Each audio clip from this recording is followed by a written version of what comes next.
you a fan of this podcast? Do you wish there was even more juicy content for you to sink your ears into? Well, there is. You can become a premium member of this podcast for $5.99 a month and get full access to an archive of over 50 bonus episodes. Additionally, we release a bonus episode every single month. That's a ton of extra content, including my personal interior design diaries, extra tips, my talking about trends, and so much more. Additionally, you'll be keeping us on the airwaves each and every week because your premium membership money goes directly back to making this podcast amazing. Check us out at affordableinteriordesign.com. Click on podcast to learn more and to become a premium member today.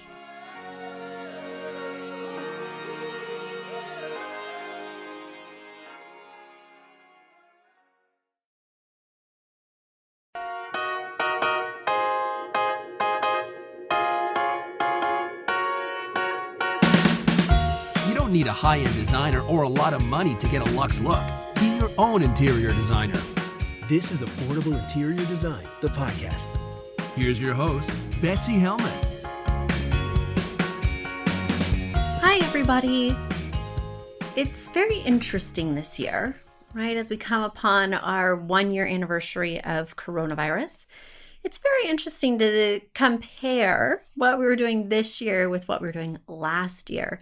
And one of my favorite holidays is upon us, Valentine's Day. It is a really important day for me. I know that sounds so silly, and I know it gets such a bad rap of being like a Hallmark holiday, whatever.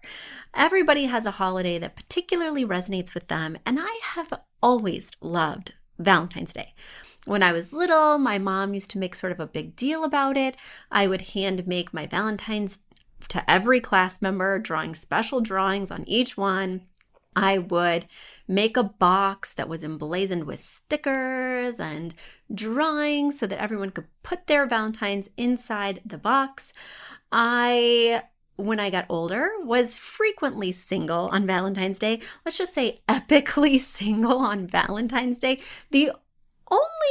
I'm sure I did have Valentine's Day dates, but I don't remember them that well. I remember I had just met my husband, January 31st. I was very disappointed that he didn't ask me out for Valentine's Day, like super disappointed. And I was dating other people at the same time. So this other guy I was less interested in, because obviously I was very interested in my future husband. This other guy that I was less interested in asked me out for Valentine's Day brunch. And I was like, yes. And just a month after that Valentine's Day brunch, I was getting engaged to my husband. So it's just funny. Valentine's Day has always been funny, but for many years I was single, as I referenced earlier, and I would always have big parties with my girlfriends. We would, rent an extra long table at a restaurant. We would have like some conversation starters about love, or we'd go out and flirt at a bar after dinner. So it's just always been a holiday that's been kind of interesting to me. On another interesting note, you might have just heard a sneeze in the background. I am working from home because we are getting a ton of snow here in the Northeast, and it has been really difficult to get out, to do anything. So I just find it to maybe be ideal to just hunker down and not fight the feeling. But the problem is that it's not completely quiet in the background. I've got this dog who is my shadow. He's my best friend, besides that husband I mentioned earlier. My dog is my best friend, and he's normally a gosh darn delight. But he wishes we were at the office, and he's just pacing at this point, pacing the floor with his clickety-clack nails, sneezing. He's feeling like we're off of our routine, because he always goes to work with me, and he's like, what are we still doing here? So if you hear noises in the background, my son on the recorder doing his music class virtually, my dog processing and clacking around, or my daughter, who oftentimes will just come in to see what I'm talking about on this week's podcast, let me just apologize in advance. All right, without further ado, let me announce something that I'm very excited about. So I love Valentine's Day. I've already made that quite clear. Do you know what I really want to do this Valentine's Day? Since we can't go anywhere, since I'm going to be homebound, I'm going to be right here, pretty much, with the whole family, just doing what we always do, except maybe my husband will be extra nice to me that day. Well, I would love you guys to show me the love.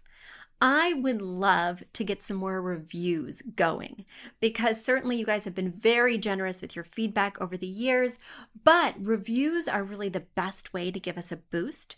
So by going to Apple and putting in Affordable Interior Designs podcast and giving us a 5-star review, you also get us a lot more visibility and help us to grow. But I would be remiss if I just asked for you guys to love me and didn't do anything back, right? You guys deserve a box of chocolates.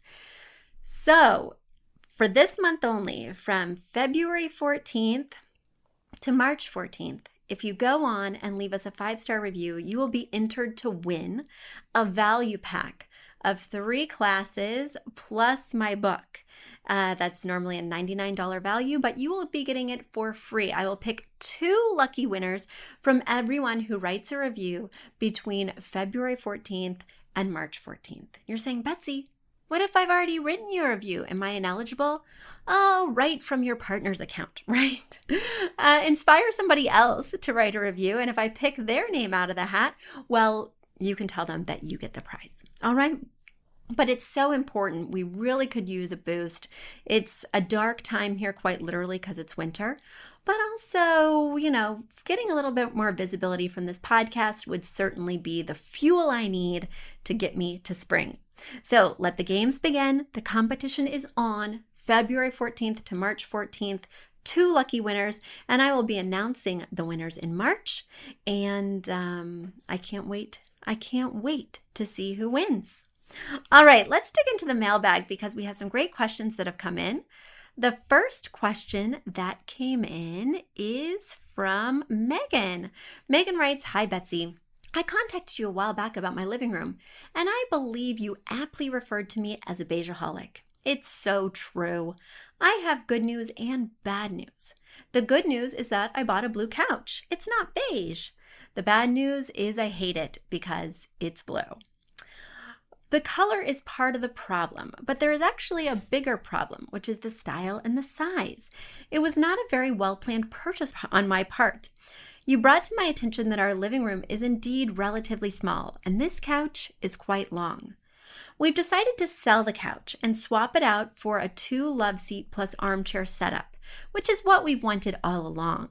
The long couch was forcing us to put the chairs in an odd position and to have seating facing the fireplace, which required it to be so far back in the room that the seats were practically in the entryway.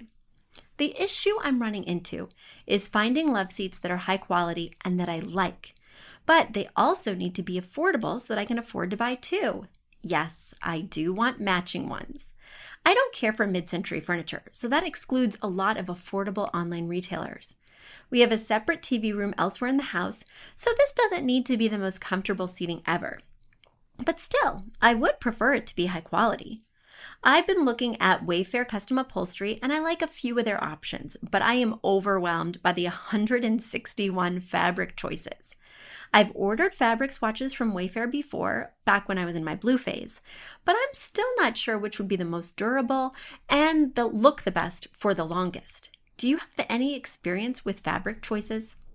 I've included inspiration photos to show you the look I'm going for and a picture of the living room as it is currently. We plan to rip up the carpeting and lay luxury vinyl plank to match the rest of the first floor. All right, so then she goes on to another question about her bathroom. So we'll circle back to that in a minute. But first, let's talk about this room. So I love the idea that you departed from your beige, that you went bold. However, I do not feel the sofa is the place to do a saturated color. I would save that for the armchairs. I also would save it for the drapes, the pillows, the artwork. Sofas are just a big financial commitment. And because of that, and because they're also a huge visual element in the room, I want it to be something that you're really going to be excited about for quite a while, right? I know this is not the primary TV viewing, so it doesn't have to be the best, but still you want the overall appearance to be very compelling. And you do want people to sit here with some comfort. So let's go back to these questions. Do I know of a place to get a love seat that's not too expensive, but also high quality? I have a really hard time buying love seats, sofas online. I am very resistant to it. There are amazing values to be had, but I think it's really problematic when you can't sit on such a large piece of furniture because returning that large piece of furniture is exorbitantly expensive and difficult. I love Macy's. They do have a lot of love seat options. I also love how you can filter. And in our area, at least, Macy's has large furniture showrooms. So I can go sit on the things, try them. I have never personally bought a couch on Wayfair in all my years of designing because seeing a little 4-inch by 4-inch swatch is not going to tell me how the sofa is going to sit, how it's going to feel. I just think it's too much of a crapshoot. That being said, I'm looking for something very specific in my own life. I hate recliner sectionals, like hate with a deep passion. But I love the idea. I hurt my back, herniated disc. The only place I feel comfortable now, no longer can I sit on the sofa. I have to sit in my recliner. But I feel so disconnected from the rest of the family. I still want to cuddle. I still want to have a child on my lap. I still want to be next to the kitty and the puppy. So I'm looking trepidatiously, but I am looking at recliner sectionals. And I recently found one on Wayfair that I really love. It has legs. It has a curved arm. It doesn't feel bulky. It doesn't feel chunky. It is a little bit more transitional than is typically my style, but most of them look like large mushrooms or like spaceships. So I'm quite excited. Additionally, it matches my very tight specifications because typically these recliner sectionals are out of control huge. So for the first time in my life, I am more than tempted to buy a sectional on Wayfair. What? That's nearly $30,000 purchase. This would be an epic moment in my life as a designer. And yes, they have 161 fabrics. I will definitely be doing my research on those fabrics. I will definitely be ordering quite a few swatches of those fabrics because I am dubious and there's no going back, right? Customer service on Wayfair, they're nice enough, but this is a totally custom piece. There's a lot on the line. Whoa. So, there's a lot less risk for you. So I'm open to you shopping there, but explore Macy's first. Try Ashley Home Furniture. Try Raymore and Flanagan. These are all places that have large showrooms where I live that have that more transitional style, and we can get away from that exclusively mid-century modern while still staying in that affordable price point. I also, if I was going to buy a sofa online, might look at Article, because the price points are more affordable. However, they do tend to skew contemporary or mid-century modern versus transitional. And by looking at the pictures that you provided of the tufted chairs, the kind of curved arms, the curved legs of your glass end table with the wrought iron, I would sum up this style as transitional. And I think that perfectly aligns with the architecture of the home that has this chunky molding, lots of framing, high ceilings. I think transitional is going to feel right at home. I think it will truly align with your style, but I also feel like you need to sit on these things. And now it's time for a quick commercial break. Do you love this podcast? Do you wish you could learn even more? Well, we have an online class bundle. Our online class bundle is comprised of 3 online classes: Beautifying Your Home for Less, Styling Your Home, and the Fundamentals of Feng Shui. Each one of those 3 classes is between 30 and 45 minutes long and chock-filled with visuals and tips, things that will help you to style your own space or help out with other spaces.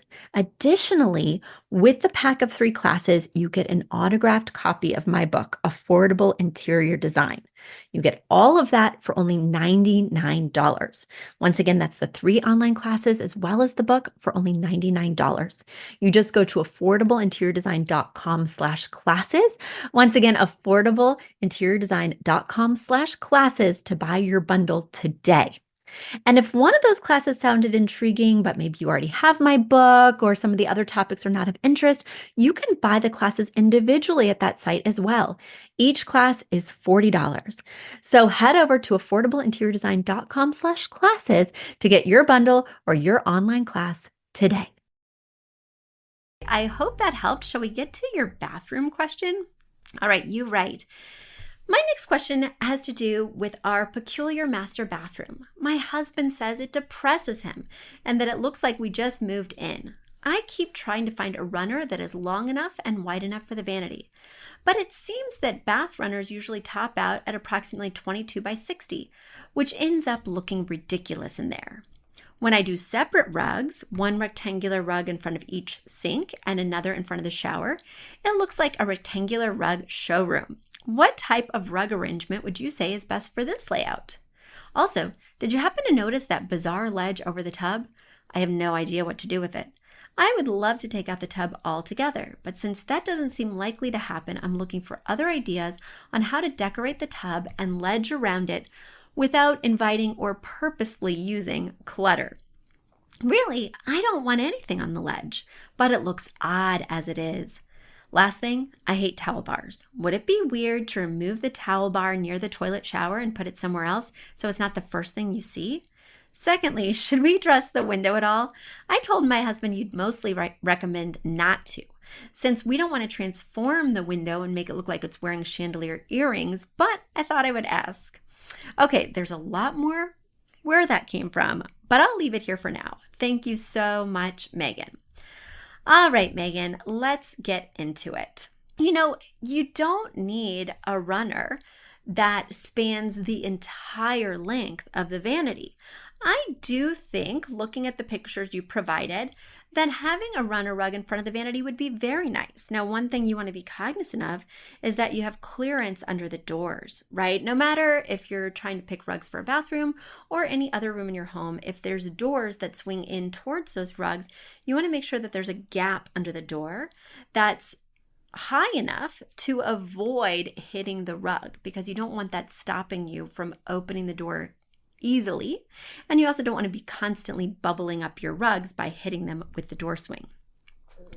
So check that out, because I cannot see the bottom very well in these pictures, but I think one long runner would be very nice. I happen to love the long bath rugs at Anthropologie. They have so many compelling shapes and sizes and colors and patterns. It's just really inspiring, unlike Bed Bath & Beyond, where you're just going to get solids or really basic patterns. Also keep in mind my rule of thumb for rugs in a bathroom. You don't want it to be too light, like white or cream, because it's going to show all the yuck and guck. You don't want it to be too dark, like navy or black, because it's going to show all the hair, every piece of sock lint. You really want to go for that mid-tone color. I do recommend, since it appears that your tile floor is some kind of shade of beige, that you would add a color. I found it to be so curious, because I've truly never heard anyone say this, that they hate towel bars. I love towel bars because they're an opportunity, just like drapes, to add a splash of color, pattern, texture. I like layering towels so that there's a bath towel underneath and maybe a decorative hand towel on top. I just find it to be a really fun opportunity to soften the bathroom space, to make it feel inviting, etc. So, looking at that ledge behind, kind of beside your soaker tub, it is calling out for something. I completely agree with you. I don't like clutter for clutter's sake, but I think this is a perfect opportunity to make this bathroom feel very decadent. Think of it as like an Oprah moment. I remember when Oprah had her show, I was a daily watcher, and she was always talking about how much she loves baths, how she uses different candles, different oils, bath salts. She likes to read in there. I think you could have this ledge have one or two baskets. Maybe one basket has rolled up towels. Oh my gosh, that sounds so inviting. Maybe the other basket has either some candles or bath salts or things that would make this tub feel truly decadent. Things that, of course, you would use in the tub that make you just want to curl up and have a moment. I also think it's a really interesting place to have like an iPad holder, right? Or something, because if I had a large soaker tub, and believe me guys, this is on the bucket list, large soaker tub, I would definitely want to watch my shows while I bask in the bubbles. So maybe you do too. I definitely would not dress this small transom window that's above the tub. You know, what are you going to do? Put blinds on there? It's so high that nobody's seeing you naked, even if your neighbors were right next door. So I love the fact that it brings in some natural light. I don't see any privacy concerns. It's freakishly high. So what are we going to do? I would leave well enough alone. But I do feel like, speaking of leaving things alone, you've kind of left this bathroom too alone. It has a very tiny piece of art, maybe 18 inches by 18 inches at the most, probably more like 12 by 12, above the bathtub. You have no towels on the towel bar. There's just no splash of color. I mean, even the soap dispensers are just the plastic ones that are, white that the soap came in. So I really feel like this bathroom could use some love, could use an inspiration piece from which you derive the colors for the bath rugs, the hand towels. Come on, let's think creatively and let's get a larger piece of art. And please get some decadent aspirational baskets filled with yummy tub stuff. I remember, guys, just to go off on a tangent, one of our clients, an amazing client from India, we designed her palace in India, her pied-à-terre in New York. So when she was getting a pied-à-terre in London, she called us, and I was so grateful. It was just a rental. She was only going to have it for a year. It was already furnished, but she just wanted it to feel more feminine. It did look like the ultimate bachelor pad. So we, of course, recommended some things that she should buy from London stores, but the thing is, she has no time or inclination to set it up. Betsy, I'm going to pay you. I'm going to fly you to London. You can stay in the apartment and just give it those feminine touches that I loved in my Indian palace and in my New York pied-à-terre. What? As an affordable interior designer, that never happens. That never happens.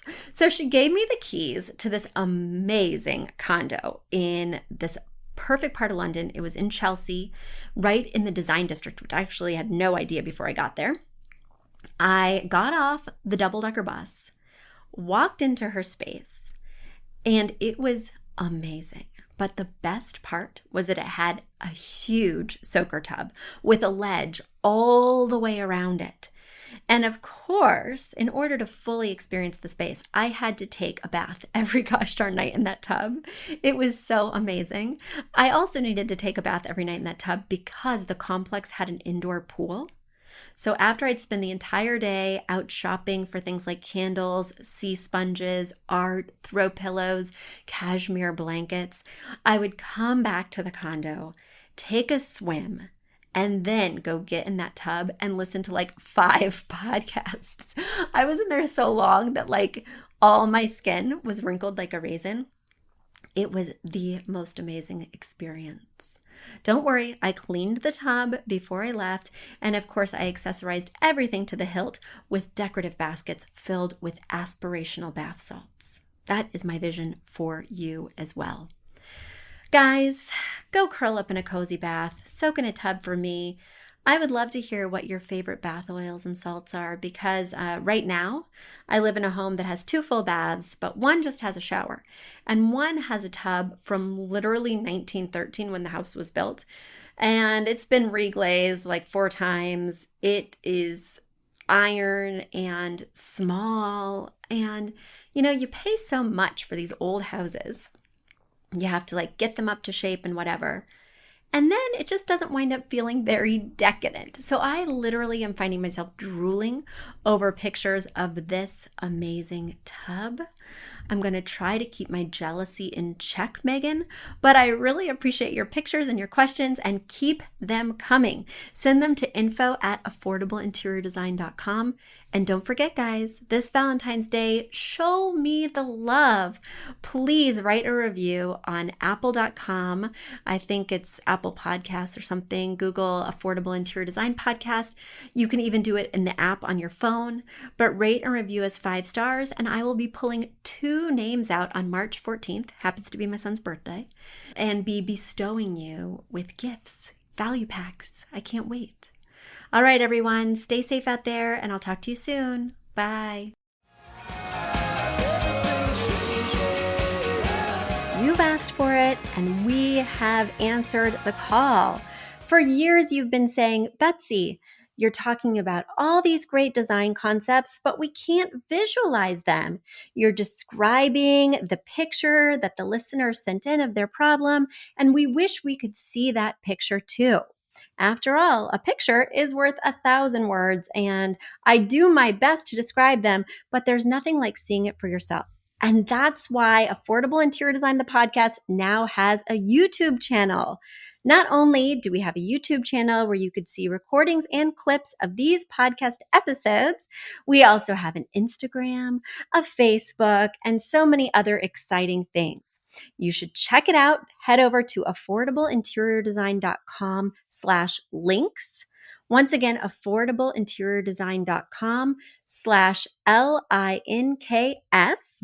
Links. And when you go there, you will see links to our YouTube page, our Instagram page, our Facebook page, and more. Please check it out, follow and subscribe so you can see everything I'm talking about.